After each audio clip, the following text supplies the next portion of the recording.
always wanted to be number one. And when I was a young skateboarder at like 17, 18, 19 years old, I was probably the best skateboarder in the entire world at that time.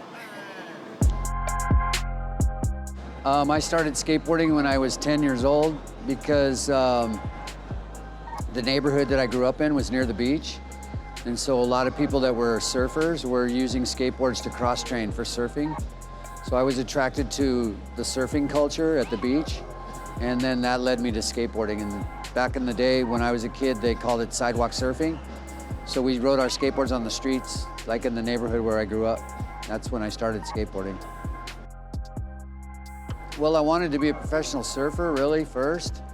But it was easier for me to become a professional skateboarder because of the fact that I not only had a natural ability for it, but also we had a lot of really good stuff in my neighborhood, from the streets to the schoolyards where we grew up skateboarding, and then eventually skating empty swimming pools.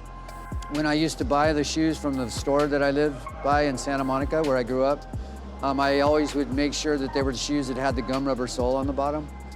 And then eventually we started talking to Steve and his father, Paul, about making a shoe for skateboarders.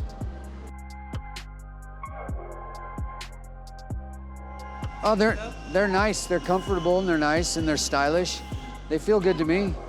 It's definitely like the newer version of a original shoe that worked for us as skateboarders as kids is the level that it's at now. It's more comfortable than ever, and it's definitely, it's improved the functionality of it. Well, we wanted a shoe that we could design as skateboarders that would be like part of our identity.